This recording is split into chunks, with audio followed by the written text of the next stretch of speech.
Hello everyone. Mwiriwe mwese, I'm glad to meet you. nishimiye guhura namwe. My name is Kevin. Nitwa Kevin. I belong to IYF organization. Mpereye mu muryango wa IYF. And I come from Korea. Nkomoka muri Korea y'Amajyepfo. Today I want to tell you my salvation testimony. Uyu munsi ndashaka kubabwira ugukizwa kwanjye.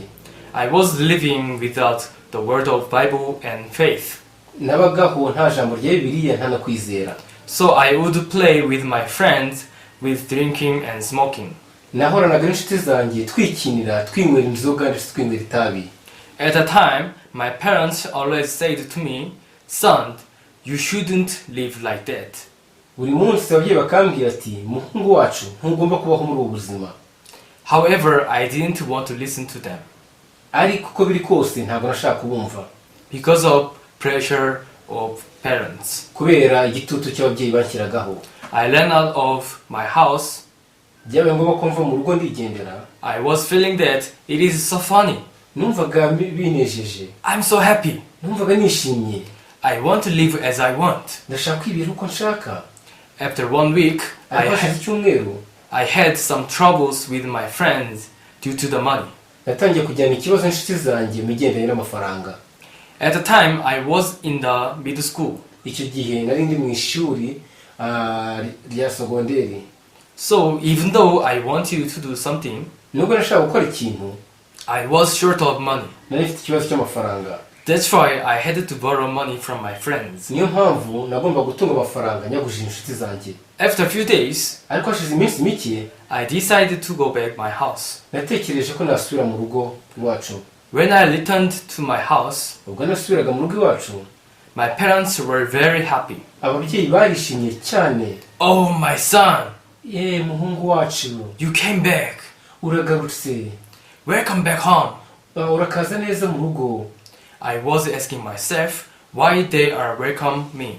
Nahoze nibaza, ese ni gute bari kunyakira gutya? After that time, hashize igihe gito, I could realize that my parents always care for me. Natahuye yuko buri gihe ababyeyi banyitaho. So I am really thankful to my parents. Ni ukuri nashimye cyane ababyeyi banjye. Afterwards, nyuma, due to the money I borrowed from my friends, nyuma yuko ngujije izo nshuti zanjye amafaranga, I had to run away. Nagomba kugenda. That was not a lot of money. Ntabwo yari amafaranga menshi. But I was a student. Ariko ko nari ndi umunyeshuri. That's why I couldn't pay money back easily. Niyo mpamvu ntagomba kubasubiza amafaranga mu buryo bunyoroheye. But one day, ariko umunsi umwe, they could catch me. Baramfashe. And they dragged me to a dark place. Baranshorera banjyana ahantu h'umwijima. After they asked me some questions, bambaza ibibazo bitandukanye, they started beating me. Noneho batangira kunkubita. After this trouble, nyuma y'iki cyambayeho, I decided that I would not live following my thoughts. mpita ntekereza navuga ngo singomba kubaho muri iki bitekerezo byanjye. I told my parents about my hurt. Nabwiye umutima wanjye ababyeyi banjye. I don't know how to live well.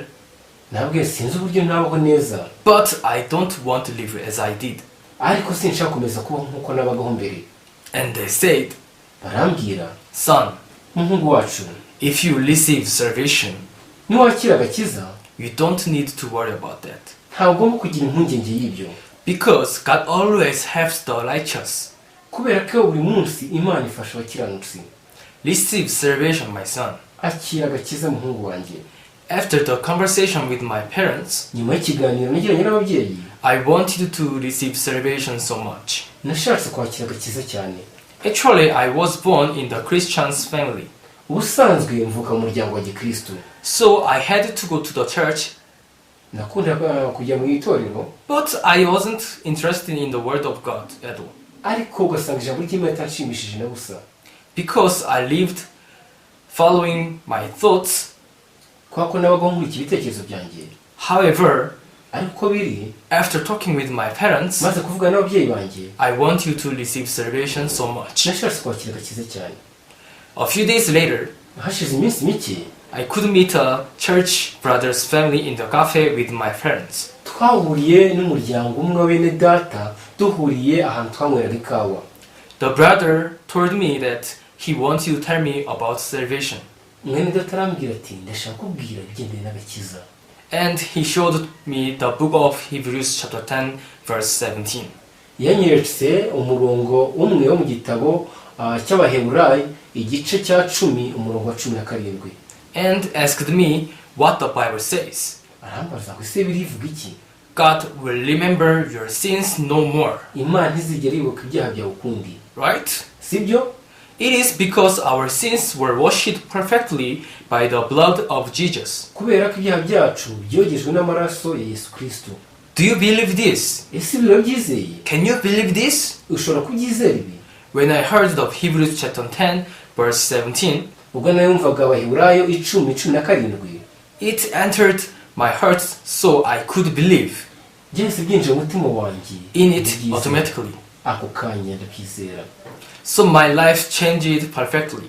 Ubuzima bwanjye burahinduka cyane. After receiving salvation, nyuma yo nakira agakiza, God always helps me Imana yaramfashije cyane. when I was in high school, ubwo nari mu mashuri abanza, in university, ubwo nari mu mashuri ya kaminuza, even in Rwanda as well. n'ubu ndi kuba mu Rwanda. So I am living graceful and thankful life. Mbaho mu buzima bw'ubuntu, mu buzima bwo gushima. Thank you for listening. Murakoze kuntega amatwi.